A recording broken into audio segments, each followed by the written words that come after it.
Olá, meu amigo, minha amiga, estamos de volta com mais um Portal do José, fechando mais uma semana com notícias absolutamente impactantes e estarrecedoras. Não se fala de outra coisa nas redes sociais e também nos veículos de comunicação do que a tentativa do coronel Mauro Cid, ajudante de Bolsonaro, de vender um relógio Rolex que foi adquirido, foi embolsado ilicitamente. Se você fica muito indignado quando você sabe como operam as quadrilhas que assaltam pessoas para furtarem, roubarem seus celulares. Pois bem, você vai ver o mesmo tipo de comportamento dentre as pessoas que governaram o nosso país. É idêntico, gente. É aquele grupo que faz o assalto, que faz o roubo, que subtrai a mercadoria, o que armazena e o que tenta comercializar. Era exatamente isso que estava sendo feito com almirantes, generais, coronéis e o ex-capitão, né? O inelegível, que tem muitas contas a prestar à sociedade brasileira. Eu vou mostrar aqui para vocês algumas conexões desses fatos que eu estou apresentando aqui, mas antes de mais nada, quero convidar você que está chegando agora no nosso portal e não nos conhecia, para que você se inscreva aqui conosco e venha participar aqui das nossas atividades, conheça os nossos outros vídeos, se você gostar, compartilhe, enfim. Aquele protocolo muito importante, né? Mande seu joinha e o seu comentário para cá também, que são muito bem-vindos, tá bom? E temos também o nosso clube de membros, que é uma forma adicional de você ficar mais engajado, você prestigiar e apoiar aqui os nossos encontros, tá? Lembrando que também temos sempre um bate-papo aqui antes de entrarmos no ar, normalmente entre 5 horas e 5h30. Bom, vamos seguir em frente. Gente, hoje mais cedo eu conversei com vocês e mostrei aqui uma fala da deputada Jandira Fegali, e mostrei também que fatos muito parecidos, né, com os comportamentos de quadrilhas eram quase que uma rotina dentro do governo Bolsonaro. Essa gente achava que jamais seria desnudada e responderia criminalmente por aquilo que estavam fazendo.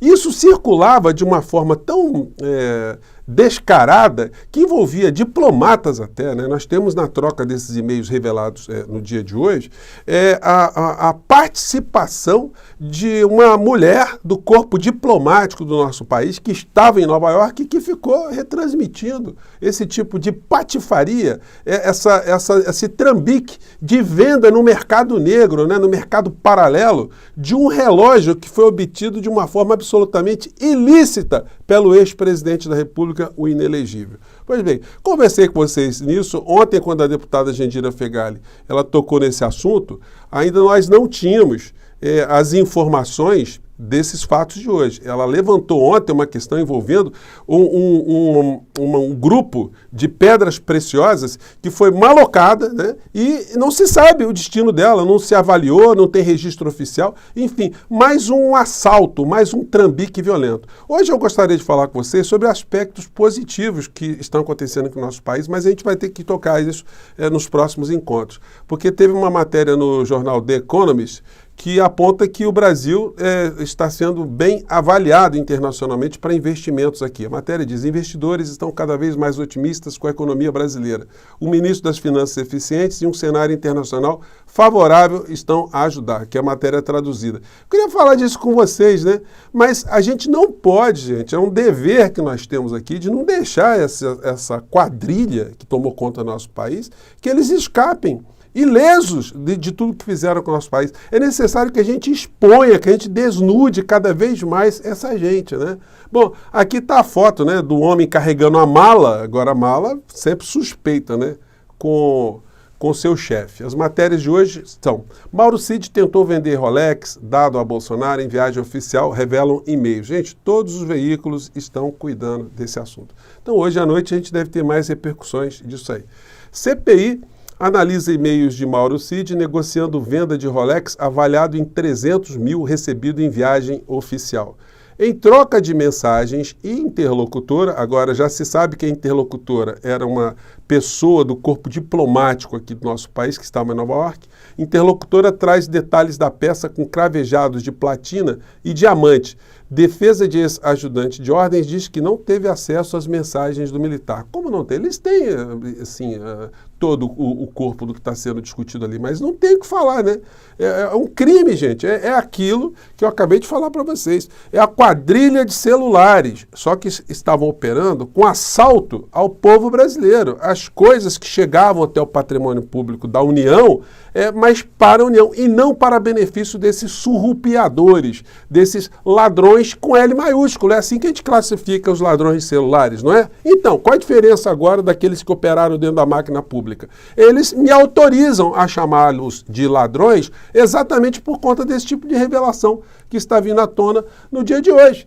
E aí, olha como é que a podridão de farda, infelizmente eu sou obrigado a dizer isso, foi uma tônica, né, que o Bolsonaro conseguiu fazer dentro do governo. Ele conseguiu pegar os piores. Quando a gente pega um almirante como o Bento Albuquerque, que simplesmente se fez de desentendido, né, não declarando joias que estavam entrando no território nacional, prática típica daquelas pessoas que fazem a mesma coisa na subtração de celulares de pessoas incautas no meio da rua.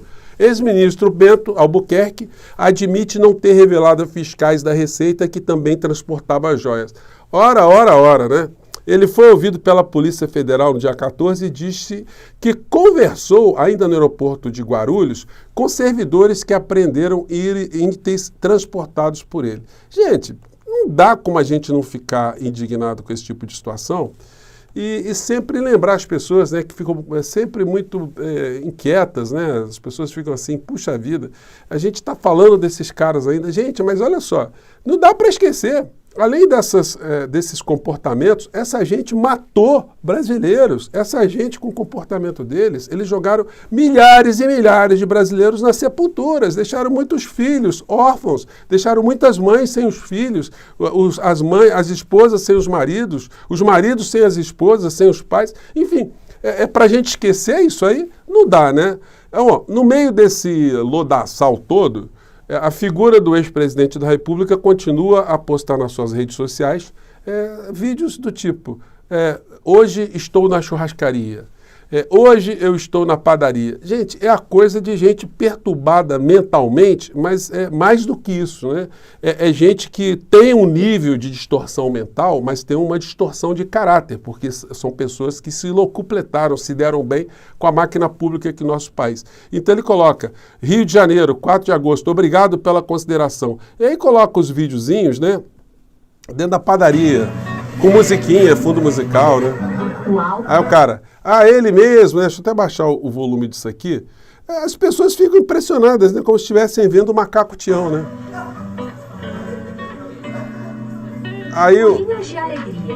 Aí coloca um áudio no fundo, pulinhos de alegria, as pessoas... Gente, é um negócio estarrecedor, porque isso também só é possível em função da grande omissão, né, que eu sempre gosto de salientar aqui com vocês, que os grandes veículos de comunicação cometeram em relação à figura do inelegível.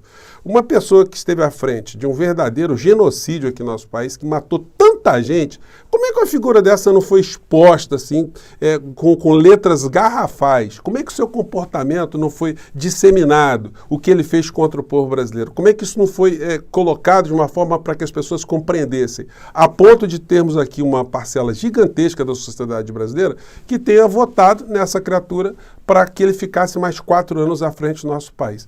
Tudo isso que nós estamos vendo, gente, eu gosto sempre de salientar aqui com vocês. Só estão sendo possíveis essas filas andarem, esses fatos serem encaminhados dessa forma, serem elucidados, porque eles foram derrotados. Quando você se sentir meio desanimado, falar assim, a política é tudo a mesma coisa, as coisas no Brasil estão complicadas, que absurdo. Quando você tiver acometido desse tipo de sentimento, saiba algumas coisas. Primeiro, que você não está sozinho. E, em segundo lugar, é que se não houvesse uma transformação política aqui no nosso país, essa gente, a quadrilha de assalto de celulares, os receptadores, os vendedores de muamba no mercado negro, eles estariam no poder.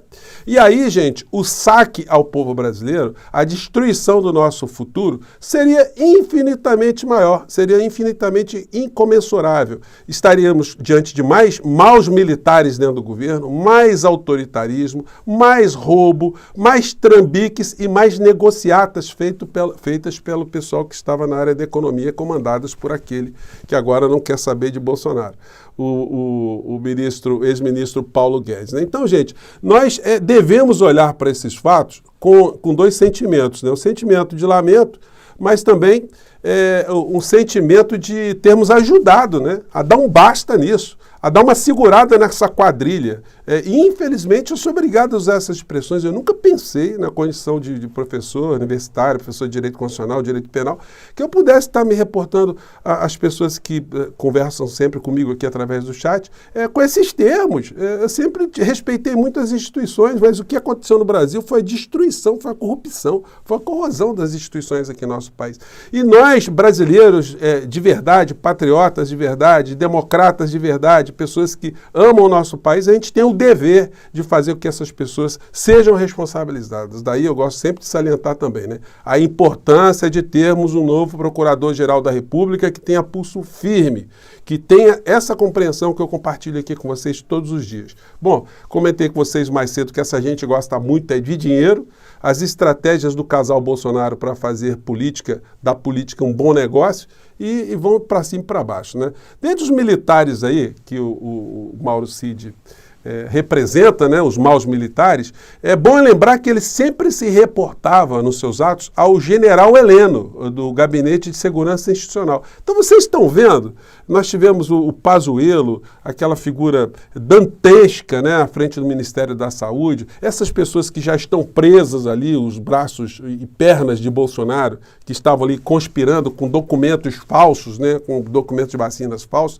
e outros tantos que estão conectados. Esse almirante, uma mula que se comportou como muambeiro, isso tudo vai se conectando, mostrando o que nós tivemos aqui no nosso país. Então, meu amigo, minha amiga, olha, fique muito feliz, respire fundo, porque você ajudou a dar uma emparedada nessa gente. Coincidentemente, esse trambique que o Mauro Cid estava querendo fazer, essa venda do relógio, coincidiu com esse período que ele movimentou mais de 3.700.000 reais nas suas contas, ato completamente incompatível, ou atos incompatíveis com aquilo que ele recebia. Alguém que recebia 26 mil reais, mas se ele andou vendendo Rolex, andou vendendo um monte de coisa por aí, e explica, né? É só a CPMI mesmo para colocar mais luzes sobre isso. Então, o momento agora é outro. A fila para essa gente continua a andar e nós vamos continuar cada vez mais a distribuir as senhas, né? E acompanhar essas filas caminharem. Tá bom, gente? Eu fico por aqui mais uma vez. Um grande abraço. Me desculpem aqui a ênfase, mas como é que a gente trata ladrões, né? Um grande abraço, até o próximo encontro. Tchau.